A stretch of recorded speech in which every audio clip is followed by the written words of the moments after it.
सन 1979 उत्तर प्रदेशातील इटावा जिल्ह्यातील उसरहार पोलीस ठाणं.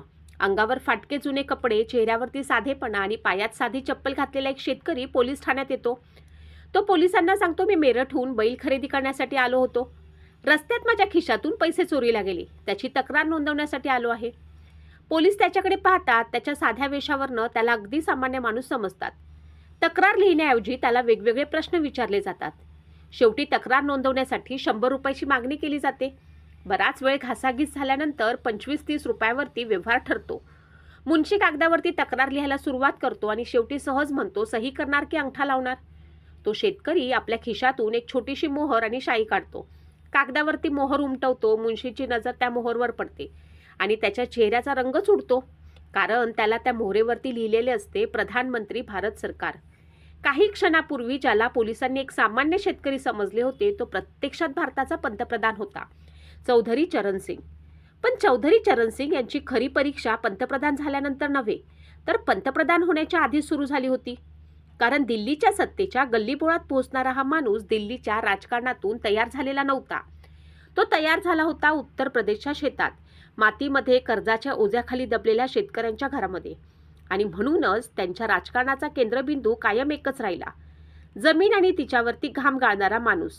1937 मध्ये विधानसभेत पोचल्यानंतर चरण सिंग यांना लवकरच लक्षात आलं की स्वातंत्र्य मिळालं तरी शेतकऱ्यांचे प्रश्न आपोआप सुटणार नाहीत. ब्रिटिश सत्ता जाईल, पण जर गावातील आर्थिक व्यवस्था तशीच राहिली तर शेतकरी पुन्हा कोणाच्या तरी दयेला जगत राहतील. म्हणून त्यांनी राजकीय स्वातंत्र्याबरोबर आर्थिक स्वातंत्र्याचीही लढाई सुरू केली. त्या काळात गावातील शेतकऱ्यांच्या हातात पैसा टिकत नसे. बियाणांसाठी कर्ज, खतासाठी कर्ज, घर खर्चासाठी कर्ज आणि पीक हातात आलं की सावकाराचा हिशोब समोर. मूळ रक्कम एकदा घेतली की ती फेडण्याआधीच व्याजाची रक्कम मुळापेक्षा मोठी होई. शेतकरी जमीन कसत होता, पण त्या जमिनीवर त्याचा अधिकार किती काळ टिकेल याची खात्री नव्हती. चरण सिंग यांना ही व्यवस्था बदलायची होती. त्यांनी कर्जमुक्ती, जमीन सुधारणा आणि शेतकऱ्यांच्या मालकी हक्कासाठी कायद्याचा मार्ग निवडला. कारण त्यांना माहीत होतं की बंदुकीच्या जोरावर जमीन मिळवून दिली तर ती व्यवस्था कायमची बदलणार नाही, पण कायद्यात बदल केला तर पुढच्या पिढ्यांचं आयुष्य बदलू शकतं. याच विचारातून पुढे जमीनदारी उन्मूलनाची लढाई सुरू झाली. स्वातंत्र्यानंतर उत्तर प्रदेशात जमीनदारी व्यवस्था संपवण्याच्या प्रक्रियेत चरण सिंग यांची भूमिका अत्यंत महत्त्वाची ठरली. कल्पना करा, शेकडो वर्षापासून गावातील सत्ता काही मोजक्या जमीनदारांच्या हातात होती. जमीन कसणारा वेगळा आणि मालकी हक्क असणारा वेगळा. पीक उगवण्यासाठी शेतकऱ्याला घाम गाळायचा आणि त्याच्या उत्पन्नाचा मोठा हिस्सा दुसऱ्याच्या तिजोरीत जायचा. ही व्यवस्था बदलण्याचा प्रयत्न म्हणजे फक्त एक कायदा करणे नव्हे, त्याचा अर्थ ग्रामीण भारतातील सत्तेची रचना बदलणे होता. आणि चरण सिंग याच लढाईत पुढे आले. त्यांचे राजकारण याच कारणामुळे ग्रामीण भारताशी जोडले गेले. पुढे त्यांनी शेतजमिनींच्या चकबंदीवरती भर दिला. शेतकऱ्यांची जमीन गावाच्या वेगवेगळ्या टोकांना छोट्या छोट्या तुकड्यांमध्ये विखुरलेली असे. एका शेतातून दुसऱ्या शेतात जाण्यास वेळ जाई, उत्पादन खर्च वाचे. चकबंदीमुळे शक्य तिथे जमिनीचे तुकडे एकत्र करण्याचा प्रयत्न झाला. त्यांच्या दृष्टीने हा फक्त प्रशासनाचा विषय नव्हता, तो शेतकऱ्यांच्या रोजच्या आयुष्याचा प्रश्न होता. पण चरण सिंग यांच्या राजकारणात एक दुसरा महत्त्वाचा मुद्दा होता, जात. ते स्वतः जाट समाजातून आले होते, त्यामुळे पुढे त्यांच्यावरती जातीय राजकारणाचे आरोप झाले. पण त्यांच्या सार्वजनिक भूमिकेत जातीय भेदभावाविरुद्धची अनेक उदाहरणं दिसतात. त्यांना वाटत होतं की लोकशाहीमध्ये माणसाची ओळख त्याच्या जातीपेक्षा त्याच्या क्षमतेवर ठरली पाहिजे. म्हणूनच जात नावावरनं शिक्षण संस्था किंवा सरकारी यंत्रणेचे वेगळे स्वरूप देण्याच्या प्रवृत्तीला ते विरोध करत. त्यांच्या विचारात एक प्रकारचा विरोधाभास होता. एका बाजूला ते शेतकरी आणि विशिष्ट ग्रामीण सामाजिक समूहाचे प्रभावी नेते बनले, तर दुसरीकडे जाती व्यवस्थेच्या राजकारणावरती टीका करत राहिले. यामुळे त्यांच्या व्यक्तिमत्वाचा अभ्यास आजही इतका गुंतागुंतीचा वाटतो. 1950 आणि 60च्या दशकात भारताचा विकास कोणत्या दिशेने व्हावा यावर मोठी चर्चा सुरू होती. पंडित जवाहरलाल नेहरू औद्योगिकरणाला मोठे महत्त्व देत होते. मोठे धरणं, मोठे कारखाने, सार्वजनिक क्षेत्रातील उद्योग या भारताच्या आधुनिकतेचा मार्ग आहे, असे त्यांचे मत होते. चरण सिंग यांना मात्र प्रश्न पडत होता, या सगळ्या ग्रामीण भारताचा किती फायदा होणार. त्यांचा विश्वास होता की भारताला विकसित करायचे असेल तर लहान शेतकऱ्यांची आर्थिक ताकद वाढवावी लागेल. 1959 मध्ये नागपूरच्या काँग्रेस अधिवेशनात सामूहिक शेतीच्या कल्पनेवरती चर्चा झाली. तेव्हा चरण सिंग यांनी उघडपणे विरोध केला. त्या काळात नेहरूंच्या विरोधात बोलणे म्हणजे राजकीय धाडस. पण चरण सिंग मागे हटले नाहीत. त्यांचा युक्तिवाद असा होता की भारतीय शेतकऱ्याची जमीन ही फक्त उत्पन्नाचं साधन नाही, ती त्यांच्या कुटुंबाची सुरक्षितता, सामाजिक प्रतिष्ठा आणि भविष्याची हमी आहे. त्यामुळे जमिनीच्या मालकीचे केंद्रीकरण किंवा सामूहिक शेतीचे मॉडेल भारतावरती सरसकट लादता येणार नाही. या मतभेदामुळे काँग्रेसमध्ये त्यांच्याशी असलेले अंतर वाढत गेले, पण त्यांनी आपले विचार सोडले नाहीत. पुढे त्यांनी काँग्रेस सोडण्याचा निर्णय घेतला. 1967 हे वर्ष भारतीय राजकारणासाठी मोठे वळण घेऊन आले. अनेक राज्यांमध्ये काँग्रेस विरोधी राजकारण उभे राहू लागले. उत्तर प्रदेशसारख्या विशाल राज्यात काँग्रेसला आव्हान देणं सोपं नव्हतं. पण चरण सिंग यांनी विविध पक्षांना एकत्र आणण्याचा प्रयत्न केला. समाजवादी जनसंघ आणि इतर राजकीय गटांना एकत्र आणून त्यांनी संयुक्त विधायक दलाची उभारणी केली. आणि मग तो क्षण आला. उत्तर प्रदेशमध्ये पहिल्यांदा काँग्रेसच्या बाहेरचे सरकार सत्तेवर आले. चौधरी चरण सिंग मुख्यमंत्री झाले. मुख्यमंत्री झाल्यावर त्यांनी प्रशासनाच्या पातळीवरती काही महत्त्वाचे निर्णय घेतले. भाषिक अल्पसंख्याकांना प्रशासनात अधिक सुविधा मिळाव्यात यासाठी उर्दूला स्थान देण्याचा प्रयत्न केला. आंतरजातीय विवाहांना प्रोत्साहन देण्याचा विचार मांडला. सरकारी यंत्रणेत राजकीय हस्तक्षेप कमी करण्याचा प्रयत्न केला. पण त्यांच्या सरकारचे गणित नाजूक होते. अनेक वेगवेगळ्या विचारांचे पक्ष एका छताखाली होते. प्रत्येकाचा अजेंडा वेगळा, प्रत्येकाची राजकीय महत्त्वाकांक्षा वेगळी. त्यामुळे सरकार चालवणं म्हणजे सतत दोरीवर चालण्यासारखं होतं. आणि एका निर्णयाने हे समीकरण आणखी बिघडलं. समाजवादी नेते राजा नारायण यांच्या नेतृत्वाखाली इंदिरा गांधींच्या दौऱ्याच्या वेळी आंदोलन झालं. परिस्थिती बिघडली, हिंसाचार झाला. चरण सिंग यांनी कठोर भूमिका घेतली. त्यांचा विश्वास होता की विरोध करणाऱ्याला अधिकार आहे, पण हिंसाचाराला नाही. त्यांनी कारवाईचा आदेश दिला आणि त्या क्षणी गठबंधनाच्या भिंतीला तडा गेला. सरकार पडलं, राष्ट्रपती राजवट आली, पण चरण सिंग थांबले नाहीत. 1969च्या निवडणुकीत त्यांनी पुन्हा आपली ताकद दाखवली. उत्तर प्रदेशातील काँग्रेसही 2 गटात विभागली गेली. एकीकडे काँग्रेस ओ तर दुसरीकडे इंदिरा गांधींची काँग्रेस आर. राजकारणाचे समीकरण अचानक बदलले आणि त्यांच्याशी चरण सिंग यांना अनेक वर्षांपासून संघर्ष सुरू होता. त्यांच्याच पक्षाच्या बाह्य पाठिंब्याने चरण सिंग पुन्हा मुख्यमंत्री झाले. 18 फेब्रुवारी 1970 रोजी त्यांनी दुसऱ्यांदा उत्तर प्रदेशच्या मुख्यमंत्रीपदाची शपथ घेतली. हा प्रसंग भारतीय राजकारणातील विडंबन समजून घेण्यासाठी पुरेसा आहे. कालपर्यंत विधेयक, आज सत्तेचे सहकारी. पण चरण सिंग यांच्यासाठी सत्ता म्हणजे फक्त खुर्ची नव्हती. त्यांनी दारूबंदीच्या दिशेने निर्णय घेतला, भ्रष्टाचारावरती कारवाई केली, प्रशासनात पोलीस राजकीय दबाव कमी करण्याचा प्रयत्न केला आणि गुन्हेगारीवरती नियंत्रण ठेवण्यासाठी कठोर कायद्याची गरज मांडली. पुढे याच विचारातून उत्तर प्रदेशचा गुंडा नियंत्रण कायदा अस्तित्वात आला. पुन्हा एकदा राजकीय समीकरण बदलले. इंदिरा गांधींना राष्ट्रीय पातळीवरती प्रिव्ही पर्स रद्द करण्याचा निर्णय घ्यायचा होता. चरण सिंग यांचा गट भूमिकेशी सहमत नव्हता. समर्थनाचा पाय डळमळला. इंदिरा गांधींनी हात काढून घेतला आणि चरण सिंग यांचे दुसरे मुख्यमंत्रीपद संपले. 2दा मुख्यमंत्री, 2ही वेळा सरकार पडले, पण प्रत्येक वेळी ते परत आले. त्यांच्या राजकारणात एक गोष्ट स्पष्ट दिसत होती. ते सत्ता गमावण्याची भीती बाळगत नव्हते. कदाचित म्हणूनच त्यांचं राजकारण इतर नेत्यांपेक्षा वेगळं होतं. 1975 मध्ये आणीबाणी आली आणि संपूर्ण देशाच्या राजकारणाला हादरा बसला. विरोधक तुरुंगात गेले, वर्तमानपत्रावर निर्बंध झाले, सभा, निदर्शने, राजकीय स्वातंत्र्य यावरती मर्यादा आल्या. चरण सिंग या काळात इंदिरा गांधींच्या सर्वात कठोर विरोधकांपैकी एक झाले. त्यांना वाटत होतं की लोकशाहीतील विरोध दाबला तर जनतेच्या मनात असंतोष साचत जाईल आणि एक दिवस तो स्फोट होईल. 1977 मध्ये आणीबाणी संपली, निवडणुका झाल्या, देशभर काँग्रेस विरोधी लाट उसळली. जनता पक्ष सत्तेत आला. मोरारजी देसाई पंतप्रधान झाले. चौधरी चरण सिंग देशाचे गृहमंत्री. आता त्यांच्या हातात केंद्रीय सत्तेची मोठी ताकद होती. आणीबाणीच्या काळातील गैरप्रकाराची चौकशी सुरू झाली आणि 3 ऑक्टोबर 1977 रोजी इंदिरा गांधींना अटक करण्यात आली. या घटनेने संपूर्ण देशाचं लक्ष वेधून घेतलं, पण अटक जितकी नाट्यमय होती तितकीच तिची परिणतीही वेगळी झाली. न्यायालयात सरकारला ठोस पुरावे सादर करता आले नाहीत. इंदिरा गांधींची सुटका झाली. या घटनेने जनता पक्षातील मतभेद आणखी तीव्र झाले. चरण सिंग आणि मोरारजी देसाई यांच्यातील संघर्ष वाढला. अखेर चरण सिंग यांना गृहमंत्रीपद सोडावे लागले. त्यांची लोकप्रियता कमी झाली नाही. 23 डिसेंबर 1978 त्यांचा जन्मदिवस. दिल्लीकडे शेतकऱ्यांचा प्रचंड लोंढा निघाला. रस्ते गर्दीने भरले. दिल्लीच्या सत्ता केंद्राला शेतकरी राजकारणाची ताकद दिसली. सरकारला पुन्हा चरण सिंग यांना महत्त्व द्यावे लागले. ते केंद्रात परतले, पंतप्रधान आणि अर्थमंत्री म्हणून. 1979 मध्ये त्यांनी केंद्रीय अर्थसंकल्प सादर केला, पण जनता पक्षातील अंतर्गत भांडण थांबलं नाही. सत्ता एका बाजूला, पक्षातील गटबजी दुसऱ्या बाजूला. अखेर चरण सिंग यांनी मोरारजी देसाईंचा सरकारचा मार्ग सोडला. आता त्यांच्या समोर एकच प्रश्न होता, ते स्वतः सरकार बनवू शकतील का? इंदिरा गांधींच्या काँग्रेसने बाहेरून समर्थन देण्याची तयारी दर्शवली. राजकीय गणित जमलं आणि 28 जुलै 1979 मध्ये चौधरी चरण सिंग भारताचे पंतप्रधान झाले. विचार करा, ज्यांनी आयुष्यभर दिल्लीच्या सत्ता केंद्रावर टीका केली तेच आता दिल्लीच्या सर्वोच्च खुर्चीवर बसले होते. पण ही खुर्ची त्यांच्यासाठी कायमची नव्हती. लोकसभेत बहुमत सिद्ध करण्यासाठी विश्वासदर्शक ठरावाला सामोरे जाण्याची राजकीय परिस्थिती बदलली. इंदिरा गांधींनी समर्थन मागे घेतलं. आणीबाणीतील प्रकरणांमध्ये संजय गांधी आणि इतरांविरुद्धची कारवाई मागे घेण्याचा दबाव असल्याची चर्चा होती. पण चरण सिंग त्यासाठी तयार नव्हते आणि परिणिती त्यांचे परिणाम बहुमत सिद्ध करण्याआधीच कोसळलं. भारताच्या इतिहासातील एक विचित्र विक्रम त्यांच्या नावावर नोंदला गेला. पंतप्रधान झाले, पण संसदेत बहुमत सिद्ध करण्यासाठी त्यांना संधीच मिळाली नाही. फक्त 23 दिवस एवढाच त्यांचा पंतप्रधान पदाचा कालावधी. पण कधी कधी 23 दिवसांचा काळही इतिहासात कायमचा ठसा उमटवतो. चरण सिंग यांच्यासाठी पंतप्रधान पदाचा पराभव हा शेवट नव्हता. ते पुन्हा राजकारणात उतरले. 1980 मध्ये इंदिरा गांधी पुन्हा प्रचंड बहुमताने सत्तेत आल्या.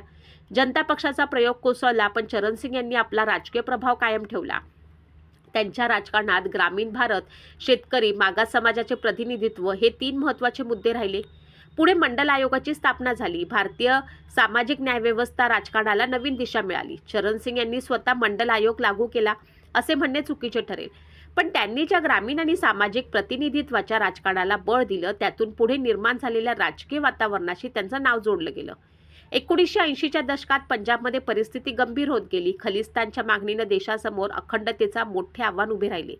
चरण सिंग यांनी या मागणीला स्पष्ट विरोध केला. त्यांच्या भूमिकेमुळे त्यांना धमक्याही मिळाल्या, पण ते मागे हटले नाहीत. 1984 मध्ये इंदिरा गांधींची हत्या झाली. देशभर शोक आणि संतापाची लाट पसरली. त्यानंतर झालेल्या निवडणुकीत राजीव गांधींच्या नेतृत्वाखाली काँग्रेसला प्रचंड बहुमत मिळालं. विरोधक जवळपास संपल्यासारखे झाले, पण चौधरी चरण सिंग पुन्हा संसदेत पोचले. तो त्यांचा शेवटचा राजकीय विजय ठरला. त्यानंतर प्रकृतीने साथ सोडायला सुरुवात केली. 1985 मध्ये त्यांना गंभीर आजाराचा झटका आला. शरीर कमजोर होत गेलं, पण त्यांच्या विचारांची धार शेवटपर्यंत कायम राहिली. 29 मे 1987 रोजी चरण सिंग यांचे निधन झाले. एक शेतकरी मुलगा गेला होता, पण त्यानं भारतीय राजकारणात एक प्रश्न कायमचा जिवंत ठेवला होता. या देशाच्या विकासाच्या केंद्रस्थानी नेमका कोण असायला हवा? मोठा उद्योगपती, शहरातील मध्यम वर्ग, की भारताच्या जमिनीवर घाम गाळणारा शेतकरी? म्हणूनच आजही 23 डिसेंबर हा दिवस राष्ट्रीय किसान दिवस म्हणून साजरा केला जातो. 1924 मध्ये त्यांना मरणोत्तर भारतरत्न देण्यात आले, पण त्यांच्या वारशाचा अर्थ फक्त पुरस्कारात नाही. त्यांच्या वारशाचा खरा अर्थ शेतकऱ्यांमध्ये आहे, जो अजूनही बाजारभावासाठी संघर्ष करतो. त्या कुटुंबात आहे जे अजूनही कर्जाच्या बोजाखाली झुंजते. त्या गावात आहे जिथे शेती अजूनही अर्थव्यवस्थेचा आधार आहे. शेतकऱ्याच्या नावाने मत मागतो. चौधरी चरण सिंग यांनी सत्ता मिळवली, सत्ता गमावली, पुन्हा मिळवली, पुन्हा गमावली, पण एक गोष्ट त्यांनी कधीच सोडली नाही: शेतकऱ्यांचा मुद्दा. म्हणूनच त्यांच्या आयुष्याकडे पाहताना फक्त 23 दिवसांचा पंतप्रधान असे म्हणणे त्यांच्या व्यक्तिमत्वावरती अन्याय ठरेल. कारण त्या 23 दिवसांपूर्वी जवळपास अर्धशतकाची राजकीय लढाई होती. तुरुंगवास होता, कायद्याची लढाई होती, जमीनदारी विरोधाची संघर्ष होता, नेहरूंशी मतभेद होते, काँग्रेस सोडण्याचे धैर्य होते, इंदिरा गांधींशी संघर्ष होता. त्यांच्याच समर्थनावरती पंतप्रधान होण्याची विडंबनात्मक वेळ आली. शेवटी संसदेत बहुमत सिद्ध करण्याआधीच सत्ता हातातून गेली. पण इतिहासाने त्यांना विसरले नाही, कारण काही नेते पदामुळे मोठे होतात आणि काही नेते पद सोडल्यानंतरही मोठे राहतात. चौधरी चरण सिंग यांची कहाणी दुसऱ्या प्रकारची आहे. एका छोट्या गावातून निघालेला मातीचा माणूस देशाच्या सर्वोच्च खुर्चीपर्यंत पोहोचला. खुर्ची मात्र त्याच्याकडे फक्त 23 दिवस राहिली. पण शेतकऱ्यांच्या राजकारणात त्याचं नाव आजही जिवंत आहे आणि कदाचित म्हणूनच त्या सुरुवातीच्या कथेतला साधा शेतकरी आणि भारताचा पंतप्रधान यांच्यात एक विचित्र साम्य आढळते. दोघे एकच होते. कपडे बदलले होते, पद बदलले होते, दिल्ली बदलली होती, पण मातीशी जोडलेला तो माणूस बदलला नव्हता. आणि हीच चौधरी चरण सिंग यांच्या आयुष्याची सर्वात मोठी ओळख होती. पण चौधरी चरण सिंग यांची कहाणी इथे संपत नाही, कारण एखादा नेता मरण पावल्यानंतर त्याचं राजकारण संपतं की नाही हे त्याच्या पदावर ठरत नाही. ते ठरतं त्यानं समाजात मनात कोणता प्रश्न रुजवला यावर. आणि चरण सिंग यांनी भारतीय राजकारणाच्या मनात एक प्रश्न कायमचा रुजवला होता: ज्याच्या हातात देशाचं अन्न आहे त्याच्या हातात देशाच्या विकासाचा निर्णय किती आहे? हा प्रश्न आजही तितकाच जिवंत आहे. चौधरी चरण सिंग यांचा जन्म झाला तेव्हा भारत स्वतंत्र नव्हता. ब्रिटिशांची सत्ता होती. गावातील शेतकरी गरिबी, कर्ज आणि जमीनदारीच्या व्यवस्थेमध्ये अडकलेला होता. आणि जेव्हा त्यांचा मृत्यू झाला तेव्हा भारत स्वतंत्र होऊन 4 दशके पूर्ण करण्याच्या उंबरठ्यावरती होता. या जवळपास संपूर्ण काळामध्ये चरण सिंग भारतीय राजकारणाच्या केंद्रस्थानी राहिले. त्यांनी ब्रिटिशांविरुद्ध आंदोलन केले, तुरुंगवास भोगला, स्वातंत्र्यानंतर कायदे केले, मुख्यमंत्री झाले, केंद्रात मंत्री झाले, उपपंतप्रधान झाले, शेवटी देशाचे पंतप्रधान झाले. पण त्यांच्या प्रवासात सर्वात वेगळं काय होतं? त्यांनी स्वतःला कधीही फक्त दिल्लीचा नेता बनवलं नाही. त्यांची नजर कायम गावाकडे राहिली. म्हणून त्यांच्या राजकारणाची भाषा वेगळी होती. त्यांना मोठमोठ्या घोषणांपेक्षा जमिनीवरील प्रश्न महत्त्वाचे वाटत. एखाद्या शेतकऱ्याच्या जमिनीची मोजणी चुकीची झाली आहे का? त्याचा योग्य बाजारभाव मिळतोय का? सावकाराच्या कर्जामुळे त्याची जमीन जाणार आहे का? गावातील प्रशासन त्याच्याशी न्यायाने वागत आहे का? अशा प्रश्नांमधून त्यांचे राजकारण आकार घेत होते. कदाचित याच कारणामुळे त्यांना शेतकऱ्यांचा नेता म्हणून ओळख मिळाली. पण त्यांच्या राजकीय वारशात आणखी एक महत्त्वाचा पैलू, सामाजिक न्याय. भारतातील मागास समाजाला सत्तेच्या आणि प्रशासनाच्या मुख्य प्रवाहात स्थान मिळाले पाहिजे, अशी भावना त्यांच्या राजकारणात होती. पुढे उत्तर भारतात मागासवर्गीय राजकारण मोठ्या ताकदीने उभे राहिलं.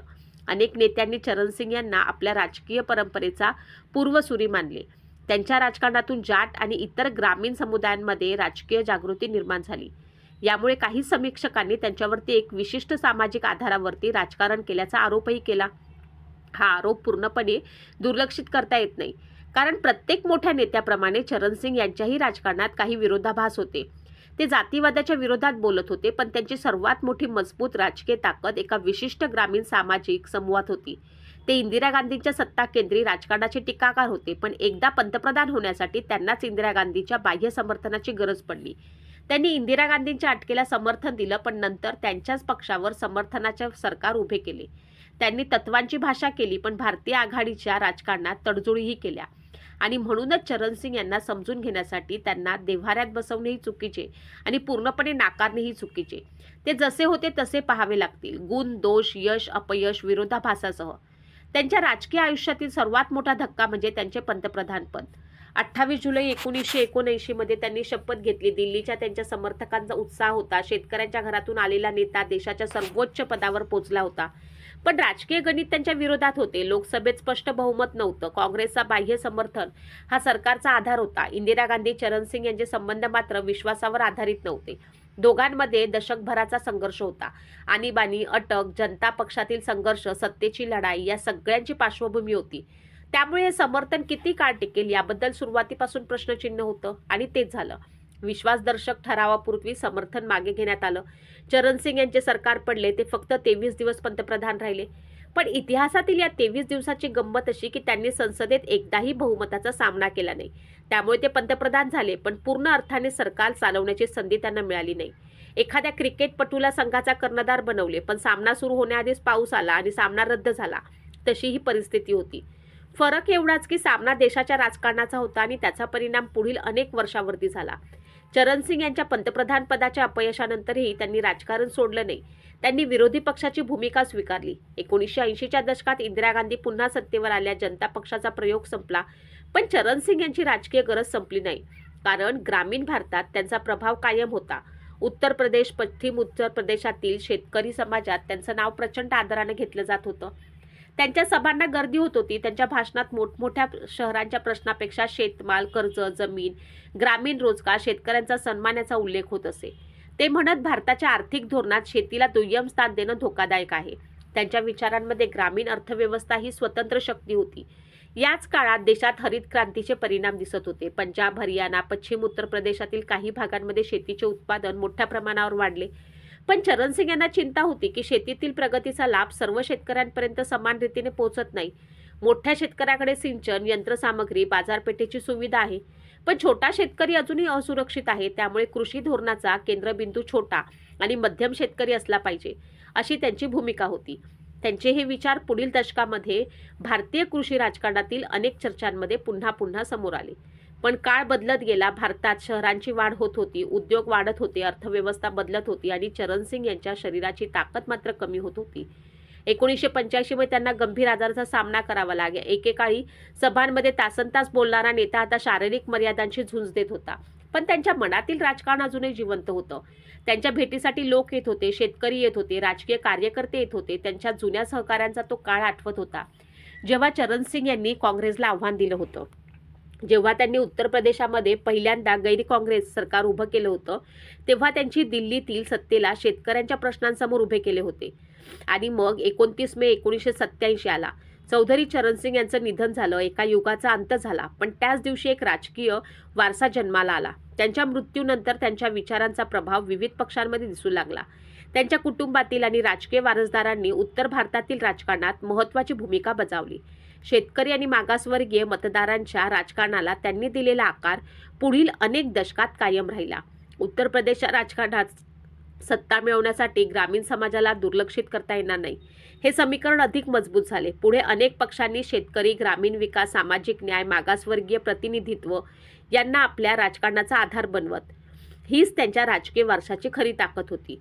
2001 मध्ये भारत सरकारने त्यांच्या जन्मदिवसाला राष्ट्रीय किसान दिवस म्हणून मान्यता दिली. 23 डिसेंबरला देशभर शेतकऱ्यांच्या योगदानाची आठवण केली जाते आणि 2024 मध्ये त्यांना भारतरत्न जाहीर करण्यात आला. या सन्मानाने त्यांच्या राजकीय प्रवासाला राष्ट्रीय पातळीवरती पुन्हा अधोरेखित केले. पण प्रश्न असा आहे की चरण सिंग आज असते तर त्यांनी भारताकडे कसे पाहिले असते?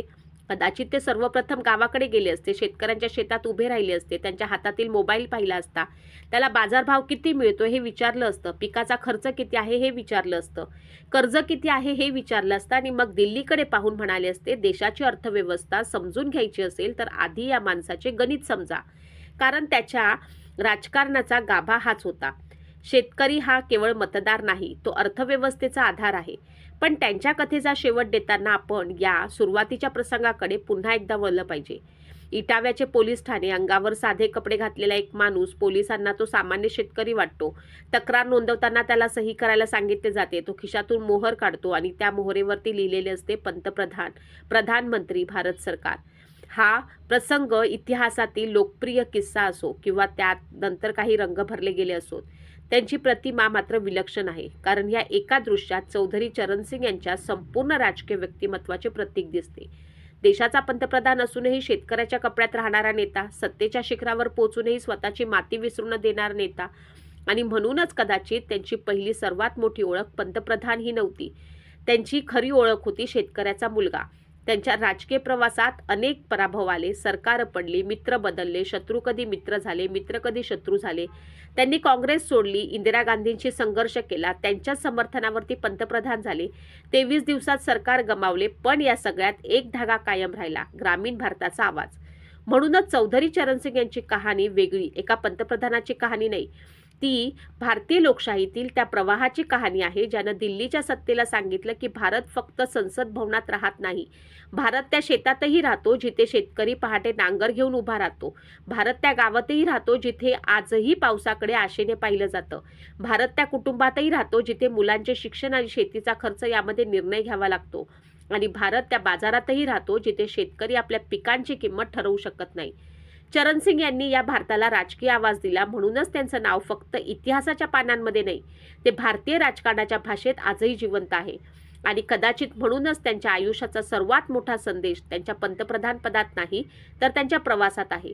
सत्ता कितीही मिळाली यापेक्षा सत्ता कोणासाठी वापरली हे महत्त्वाचं, पद किती काळ मिळालं यापेक्षा कोणाचा आवाज त्या पदापर्यंत पोहोचला हे महत्त्वाचं, आणि इतिहासात किती मोठी इमारत उभी केली यापेक्षा किती सामान्य माणसाला स्वतःच्या पायावरती उभे राहण्याची संधी दिली हे महत्त्वाचं. चौधरी चरण सिंग यांच्या आयुष्याकडे पाहिले तर एक गोष्ट पुन्हा पुन्हा जाणवते, जे जिंकले ते शेतकरी जिंकला, ते हरले तेव्हाही त्यांनी शेतकऱ्याचा मुद्दा हरू दिला नाही. ते मुख्यमंत्री झाले तेव्हा शेतकऱ्याचा प्रश्न सत्तेत गेला, ते गृहमंत्री झाले तेव्हा ग्रामीण भारताचा आवाज दिल्लीपर्यंत पोहोचला, ते अर्थमंत्री झाले तेव्हा बजेटमध्ये शेतीचा विचार केंद्रस्थानी आला, ते पंतप्रधान झाले तेव्हा एका शेतकरी कुटुंबातील मुलानं देशाच्या सर्वोच्च खुर्चीपर्यंत पोहोचण्याची क्षमता सिद्ध केली. आणि जेव्हा ते या जगातून गेले तेव्हा त्यांच्या नावामागे एक मोठी राजकीय परंपरा उभी राहिली. म्हणूनच चौधरी चरण सिंग यांची कथा एका वाक्यात सांगायची झाली तर ती अशी: ज्यानं दिल्ली जिंकली पण दिल्लीचा माणूस झाला नाही, ज्यानं सत्ता मिळवली पण स्वतःची माती सोडली नाही. नूरपूरच्या मातीपासून दिल्लीच्या पंतप्रधान कार्यालयापर्यंतचा हा प्रवास केवळ एका व्यक्तीचा नव्हता, तो भारतीय शेतकऱ्याच्या राजकीय उभारीचा प्रवास होता. आणि म्हणूनच आजही 23 डिसेंबरला जेव्हा देश राष्ट्रीय किसान दिवस साजरा करतो तेव्हा त्या दिवसामागे उभे असलेले नाव पुन्हा आठवते: चौधरी चरण सिंग. एक नेता, एक शेतकरी पुत्र, एक मुख्यमंत्री, एक गृहमंत्री, एक उपपंतप्रधान आणि अवघ्या 23 दिवसांचा पंतप्रधान. पण त्या 23 दिवसांपेक्षा मोठी त्यांची ओळख होती भारतीय शेतकऱ्याच्या राजकारणाला आवाज देणारा माणूस. आणि हीच होती चौधरी चरण सिंग यांच्या संघर्षाची, सत्तेची आणि मातीशी जोडलेल्या राजकारणाची कहाणी. तुम्हाला ही माहिती कशी वाटली हे कमेंट बॉक्समध्ये नक्की कळवा. तसेच तुम्हाला आणखी कोणती माहिती ऐकायला आवडेल ते देखील आम्हाला कळवा. आम्ही त्यावरती नक्कीच व्हिडिओ बनवू. धन्यवाद. जय हिंद.